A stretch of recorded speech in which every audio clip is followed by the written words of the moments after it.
Earlier this week, one of the things that stands out to me was I was a guest on Ken Freire's podcast titled Solo Scaled.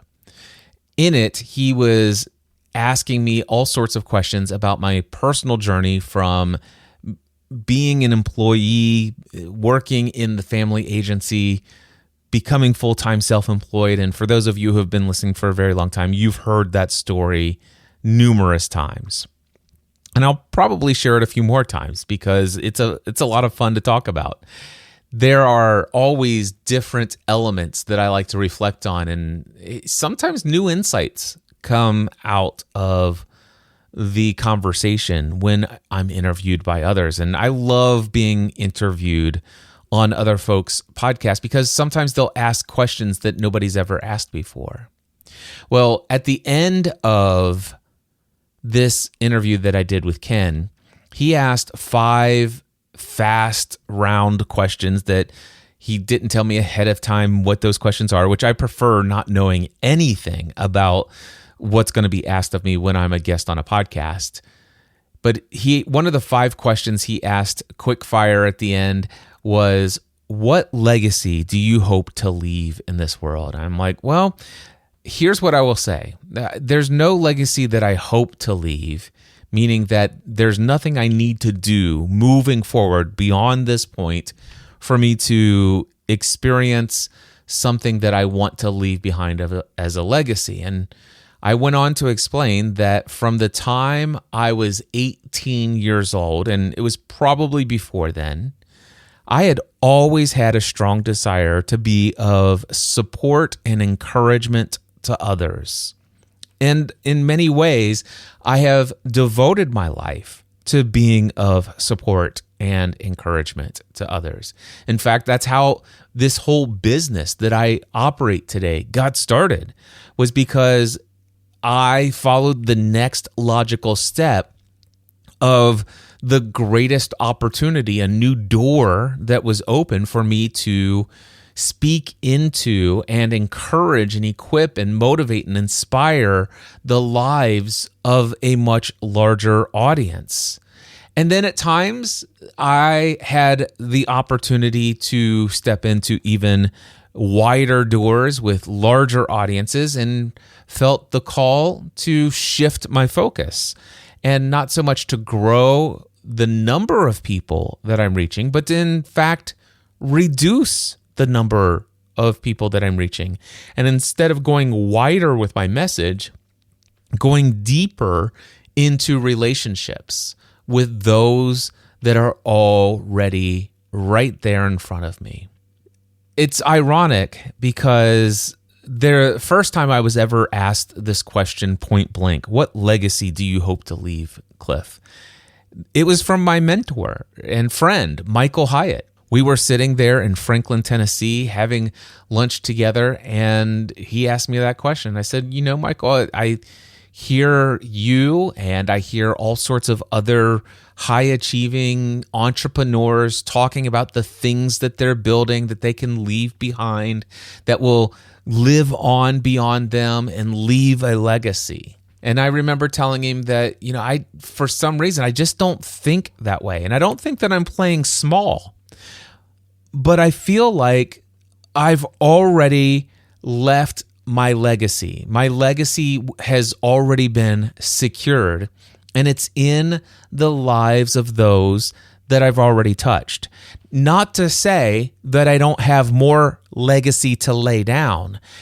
In my mind, it's not something that I'm building that will live on beyond me as far as some sort of product or service or brand or building or anything like that.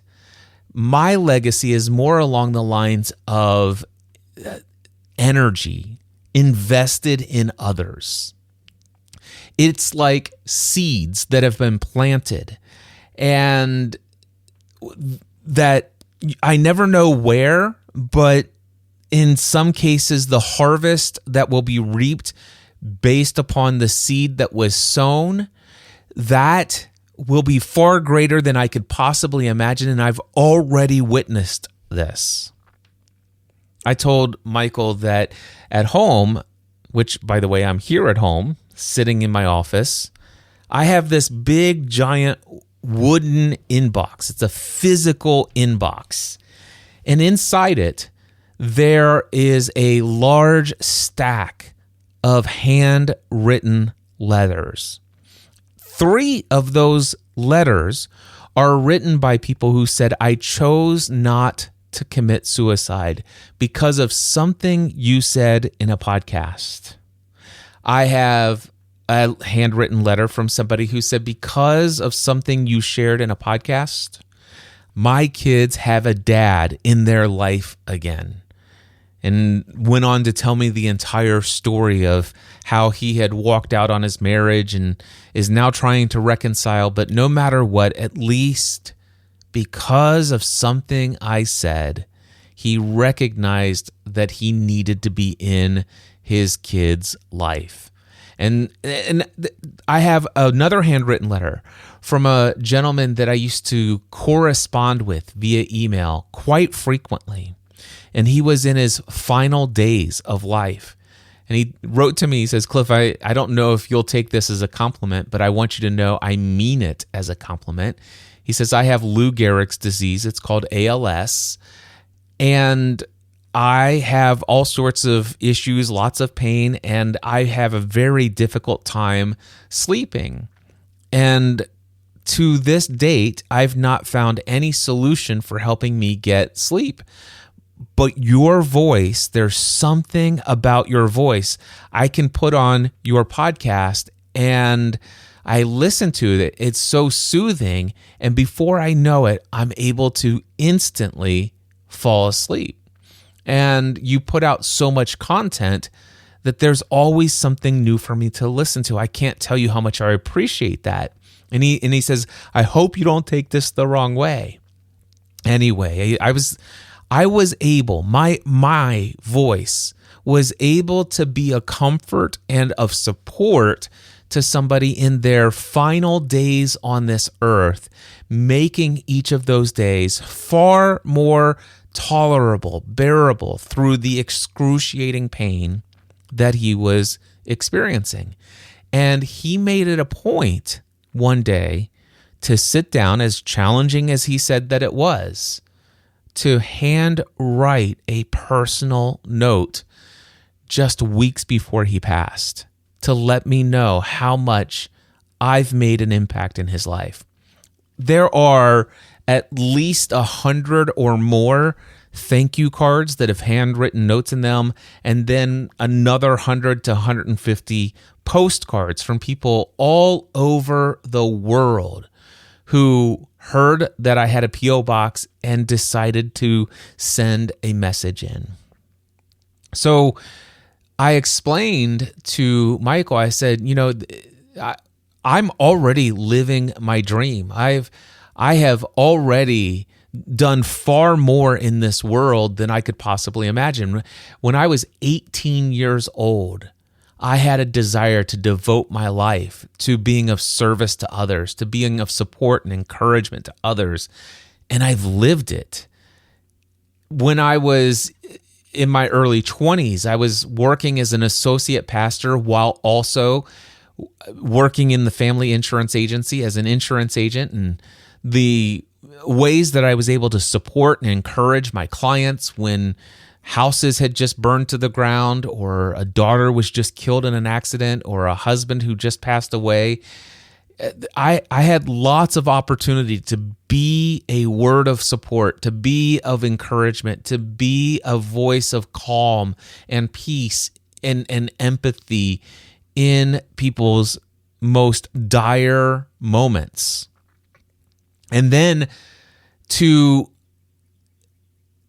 exponentially increase that impact in the world by simply speaking into this microphone and then publishing a piece of content and having it at sometimes go out to a few hundred people. And there have been times when I've been very blessed, and depending on which show, it's gone out to thousands of people. And there have been a few shows where it's gone out to tens of thousands of people.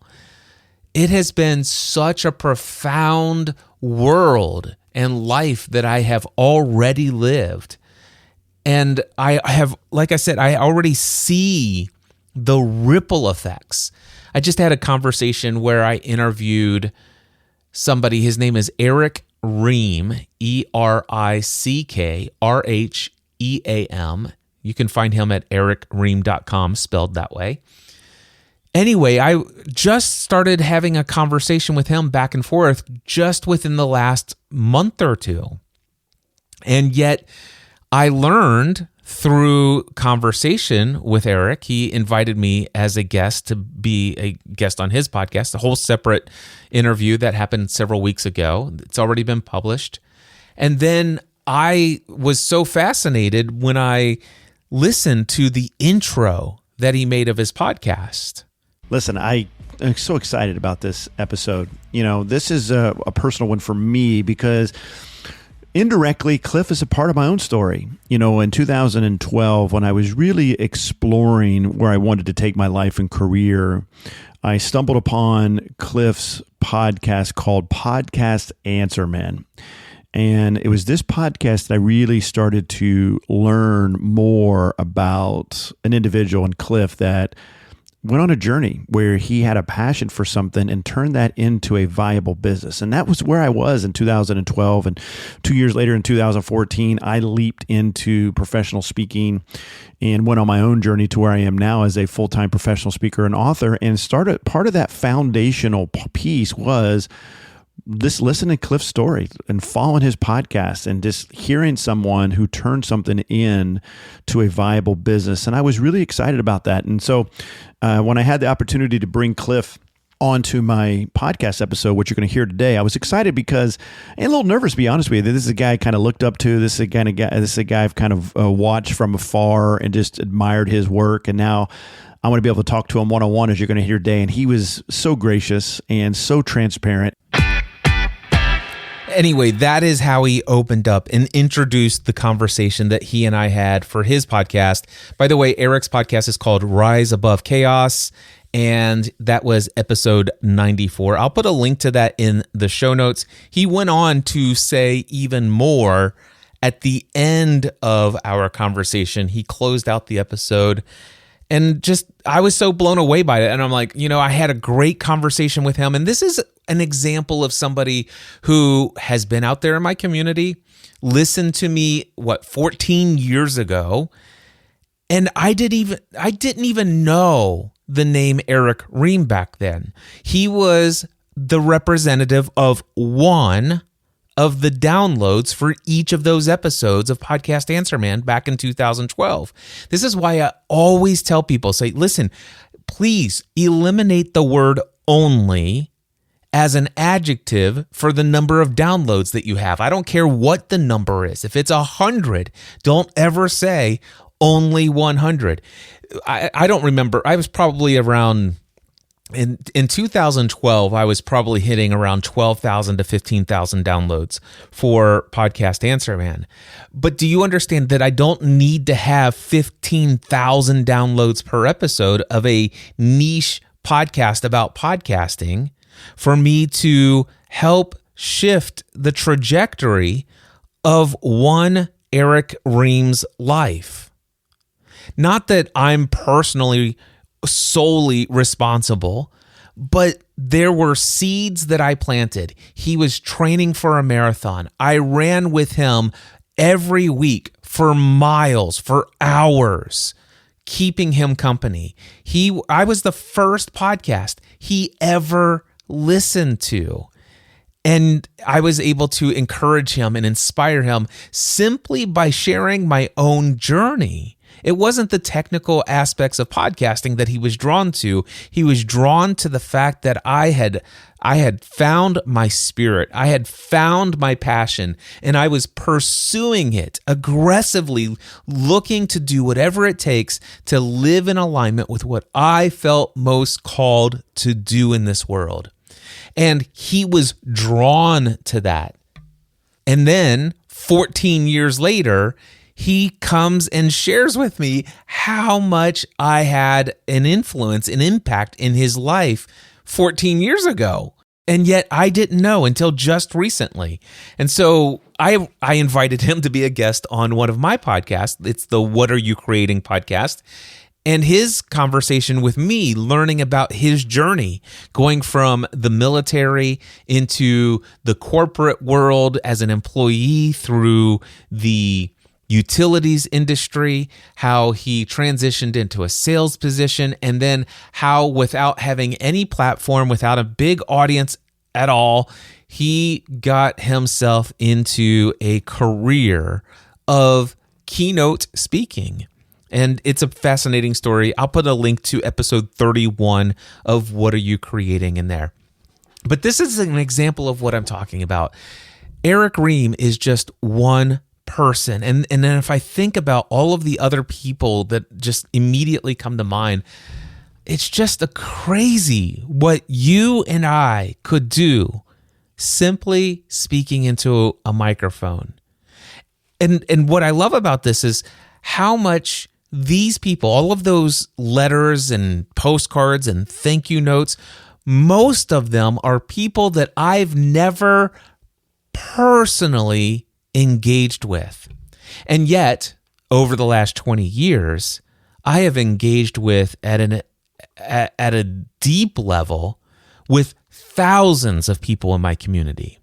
And the amount of impact and influence in those people's lives they defy explanation. There are certain things that have occurred and shifted in people's lives because of one-on-one conversations, coaching calls that I've had with them, where it just seemed like what they were going through was impossible.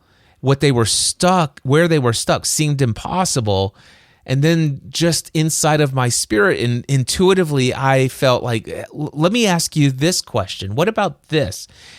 And to just see the fog lift and the clarity rise, it was, I've seen it so many times. And then in that moment, their life is never the same. They're never able to go back to seeing their life through the same lens they were seeing before. And so, yeah, when that question came up, I'm like, there's nothing I need to do beyond continuing what I've been doing my entire life to leave a legacy. If I were to die today, my legacy is secured. And when I mean my legacy, it's not that people will remember my name 300 years from now. What I mean is that my impact and influence in the world will still be felt 300 years from now, because the lives of my clients, the lives of my listeners have been radically transformed. They've been altered. The trajectory is different, and they go on to accomplish things they would have never dreamed of accomplishing before. They go to do things that they would have never done before. They go to create things they would have never created before. And as a result of that, other people's lives are impacted, and not only those other people's lives, but the lives of my clients, the lives of my listeners, their children's lives are impacted because of the shifts that are experienced in their family. Generational trauma has been broken, and not just for my clients and listeners, but the people that they go on to impact and their children who go on to have grandchildren and great-grandchildren. 300 years from now, my name may never be spoken. But the fact that I was here on this earth has already, it will have already changed timelines. That's what I love about podcasting. And I love about just having a heart for encouraging, equipping, entertaining, educating, inspiring, motivating other people. It's what I've always been drawn to about this podcasting. Somebody recently asked me, hey, Cliff, I noticed that you're also into podcasting. This is somebody on LinkedIn, and she started as a podcast mentor back in 2019. And as soon as I discovered that she had followed me and requested a connection on LinkedIn, I checked out her profile and I said, hey, I see that you're doing some amazing things, helping people get their message launched in the world. Checked out your podcast. I love your content. In fact, I'm kind of inspired to maybe take a different approach on how I communicate who I'm serving and how I'm serving. I love what you're doing out there. Just keep up the great work. And she asked me this question. She says, Cliff, let me ask you this. How has you've been in this for 20 years now. What has changed in the podcasting world since you first started? I just pulled up my inbox DMs for LinkedIn here, and I'm going to read to you what I wrote back. I said, the most important aspects of podcasting has not changed since day one. Number one, the fact that anyone can create a podcast without the permission of any gatekeeper. That's still the same. Number two, the fact that with a relatively small learning curve, anyone can create high-quality audio production that can rival professional broadcasting. That has not changed. In fact, it's easier today than it has ever been to create high-quality audio production. Number three, the fact that audio only and audio first content provides such a deep connection with the podcast listener. That's not changed. Number four, the fact that if you show up consistently every week with your show, your audience will make you a part of their life by pairing you with their weekly habits. That has not changed. Number five, the fact that a majority of subscribers who resonate with your content will almost never miss a single episode of your podcast. That has not changed. Number six, the fact that those same loyal subscribers will listen to your podcast from the time they hit play until the episode stops playback at the end of the MP3 file, if you avoid cramming it with ads. None of those important things has changed at all.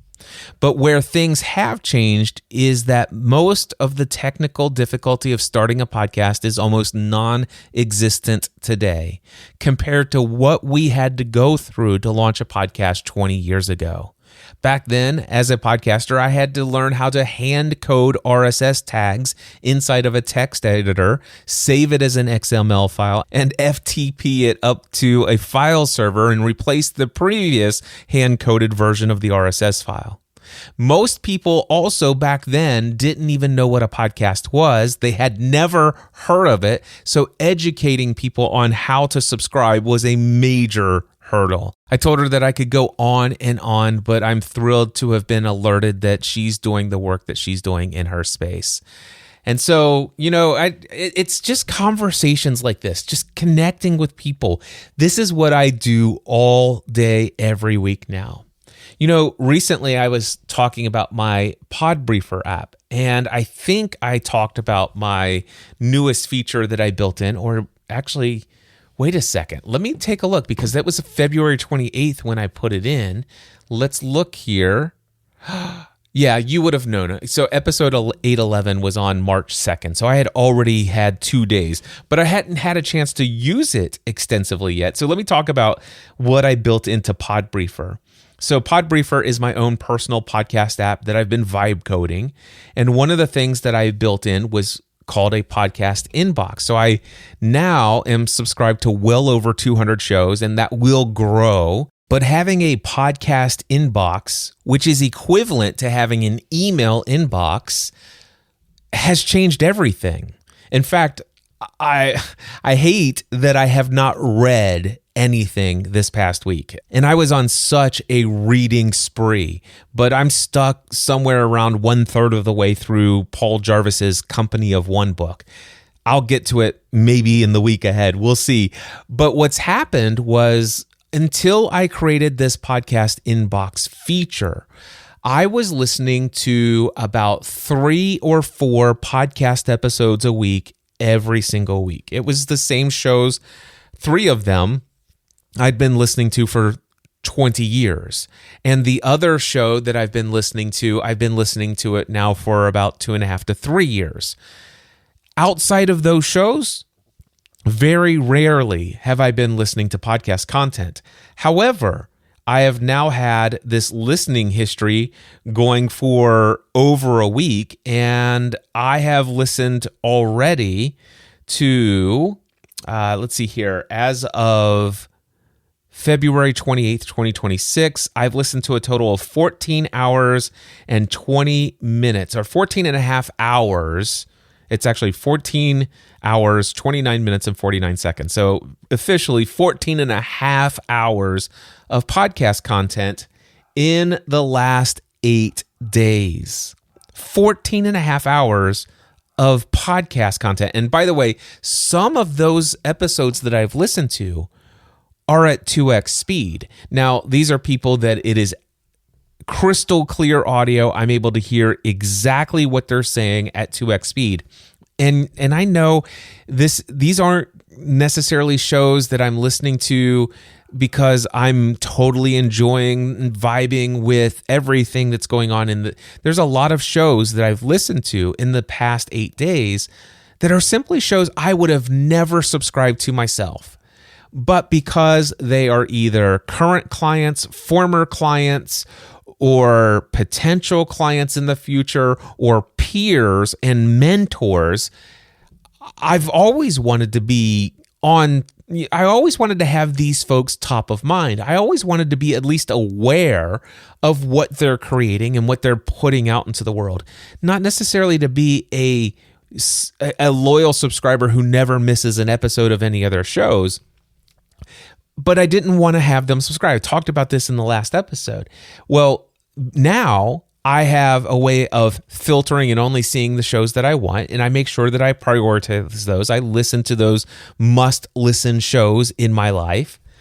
But every day I wake up, because I'm subscribed to well over 200 podcasts right now, every morning there's a bunch of new episodes in my inbox. And I quickly look at the title, and I look who the host of the show is and what the episode is about. And I begin listen to it for a few minutes and see if they can't hook my attention within the first 90 seconds. And if they do, I listen a little bit further. I look at the show notes. Sometimes I will then sit there, it's like, you know what, this is really good. And then I'm like, okay, there's a lot of other things I've got scheduled today. There are other commitments that I have. I don't have all day to listen to this thing, and you know what, let me just put it on 2x speed, and I'll go through, and their 30-minute episode, I was just able to consume it in 15 minutes, and I'm like, that was cool. And then I'm able to go in with my Podbriefer app, and I'm like, you know what, let me go get the transcript of this, and let me ask AI a couple of questions related to things that I just pulled out, and I said, hey, do me a favor and help me craft a message. And I'll say, listen, I've got this person in my iMessage in my phone, so I'd like to send them a text message. Help me craft a message that would be great for text. Here's what I want to communicate. And then it gives me a response, and then I edit it, make it mine, and say, hey, I just want to let you know I just listened to your most recent episode, and fill in the blank. There was a peer that I follow, and we've been connecting for the past year and a half. It's somebody that's been circling in my world for many years, but we're developing a much deeper relationship over this last year and a half. I was subscribed to her podcast, and it's a podcast I wouldn't listen to. It's a social media marketing podcast, not really my area of interest.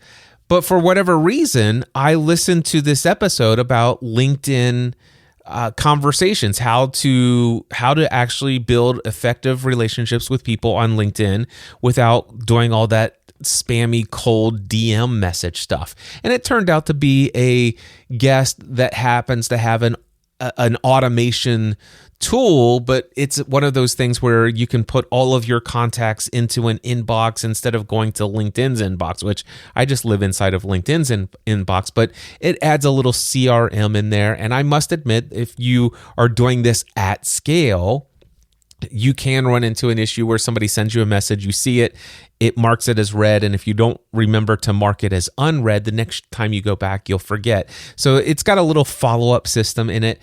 And you know what? I'm probably not going to subscribe to that service, but I listened to that entire conversation at 2x speed. Did I pick up any insights? Maybe half of an insight or something. That's like, you know what? That's a good reminder. But here's the key for that particular episode. I listened to that in about 17 minutes. And then I went into the show notes and I clicked through to check out this app that was being promoted at the end of the episode. And guess what? I got a 404 error. And I'm like, oh my gosh, this is amazing. This is so wonderful, because this episode had just been released, right?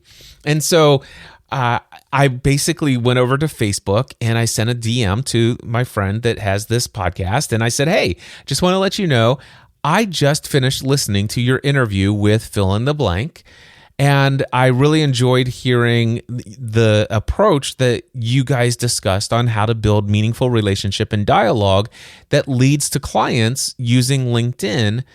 And also, I want to let you know, I was clicking through the link in the show notes to go check out their software tool that was mentioned.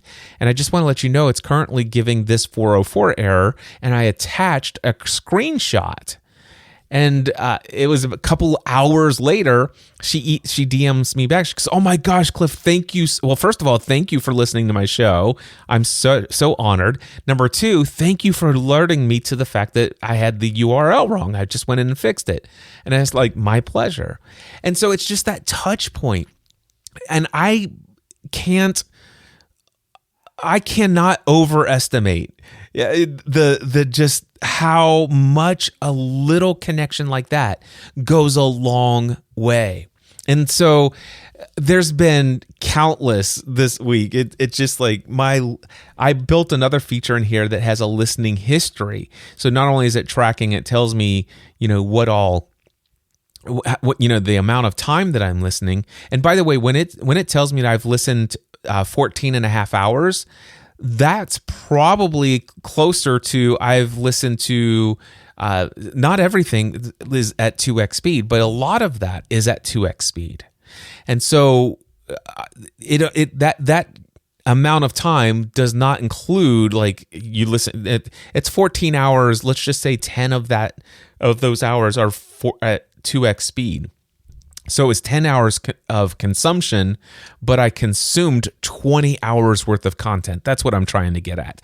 I have consumed a ton of podcasts in the last 8 days, and I've communicated with the hosts and guests of all of those shows with a very personalized message. And I did not use just, hey, go get the transcript, give me a summary, and tell me a few things about this so that I can. No, I only did that with the ones that I genuinely, truly listened to. And I'm like, oh, I like this. As somebody who uses the Prosperous Coach method for creating clients, who's always looking for ways to connect people. And then when I think about the fact that who is my exact ideal client avatar, when I think about the Next Level Mastermind, I've always thought of, this is somebody who is on the entrepreneurial path. And the Next Level Mastermind that we've got running right now, this is for that established entrepreneur who's already figured out who their audience is. They already know what their skills, talents, and abilities are. They've already got their business model figured out. They've already validated products and services. They've already got clients. They've already got momentum going, but they do feel isolated. And sometimes they wish they could do life with other people who are like them. And that's why I created the Next Level Mastermind. But the caveat that I've really doubled down on, it's always been a part of the Next Level Mastermind. However, if I were to think back of the last, let's just say 8 years of doing the Next Level Mastermind, I would say that 85 to 90% of all members who have ever been a member of the Next Level Mastermind have also been podcasters. All of them have been content creators at some level, whether it's a blogger, a podcaster, YouTube content creator, email newsletter content creator, author of books, whatever. They've all put content out into the world. However, I've doubled down since bringing back Podcast Answer Man. I want content creators. In fact, I want podcasters. It's like I want people who value the art of communicating and building leverage with an aligned audience through audio first and or audio only content. There's just so much power here. Now, not to mention the fact some of my audio podcasters out there, they have video elements to their show, but I love this new focus. And I'm like, yeah. And the people that I most want to be connecting with on a professional level, as far as who might be the next member in the Next Level Mastermind, who do I want? I want people who are consistently producing content. And what better way for me to see who is it that I am connected to, whose podcasts that I'm subscribed to once I learn that they have a podcast, I'm immediately seeing who's showing up consistently, and I will each week. Some of them are creating content daily, most of them creating content weekly, and then the people who are not creating content, the people who just drop off, the people who fade into the background and they never stay top of mind, they don't keep creating content, they don't keep showing up, they're not consistent. Guess what? They don't show up in my podcast inbox because they don't publish a new episode. And I love the fact that this is rising to the top of my awareness. Those who are consistently creating, those are the people I most want to connect with. Those are the people who, if they do become clients, they are the ones that would be the perfect fit. Anyway, it's been a great week. I love this week. So, wow, this episode, I think I started off talking about the fact that, what is my legacy, and the reality and the acknowledgement of the fact that I've already left my legacy, and that each day I get to continue planting more seeds that will have ripple effects for not just decades, but for centuries, for generations to come. I love creating content. And if you have resonated with anything that I've shared here today, if it's caused you to shift the way that you think about legacy, if it causes you to really take account for, wow, am I going after big, huge growth, and I want to have like products and services and brands that live on, and my name will be out there forever? Is that my goal? Or if maybe perhaps I've just shifted to, maybe it's not important that my name is carved into the stone on a building, or a wing of a hospital has not been named out. But even if nobody really has ever heard my name, their life has been impacted in a powerful way because of something that I did 12 years ago, 14 years ago, 20 years ago, 35 years ago. And it's not important that I document it all. It's not important that I hear about it all. It's important for me to know that I'm planting seeds every day. And it's not with the intention that every single person becomes a client, but I do happen to love the fact that by simply sitting here with the intention of being a source of entertainment, encouragement, education, inspiration, motivation, that I, with my own voice, can attract an audience who says, you know what, there's something about what Cliff is sharing. I want to go after this in my own life. I am so encouraged to keep going. The number of people since I've brought back Podcast Answer Man who have gone back to the microphone, it's now over 25 people who are back to creating podcast content, but not just back to creating podcast content. Over 25 people in the last 2 months have told me that they are not only creating content consistently, but every single week without fail. They're also choosing a day and a time and communicating that to their audience and making that commitment. This is life changing. I have a question for you. Have you been creating content? Have you been putting your voice out into the world? Do you have a business model that is service first, that provides extra income for you and your family? Have you left your day job or your place of employment to go full-time self-employed? I'd love to hear from you. If there's anything that I'm learning, and I continually am being reminded of this lesson, I know there are so many of you who have been listening to me for a decade or maybe even 2 decades now, and you've never reached out to me. I am sitting here waiting to hear from you. It's not essential. You don't have to let me know, but boy, would I love to know that you're out there. Email me, cliff@cliffravenscraft.com. And by the way, if you're one of those individuals who is an established entrepreneur and you would like to do life with other people like us, email me, cliff@cliffravenscraft.com, and let's talk about the Next Level Mastermind. See if it's a good fit for you. And I am making a commitment right here, right now. I will let you know. I am going to bring back a second group of the Next Level Mastermind for aspiring and early stage entrepreneurs. So if you don't quite yet have a validated business model, but you want to create that business model that will, number one, begin to start seeing paid clients, and then to see that repeated, and to then see that become predictable revenue, I am going to be creating a second group for the Next Level Mastermind for early stage and aspiring entrepreneurs. All you have to do is email me, cliff@cliffravenscraft.com. I can't wait to connect with you and help you see how everything that you're already doing in life, all the passions that you have, your voice could just go out and create change in the world. I have always said this phrase: words create worlds. What words are you putting out into the world?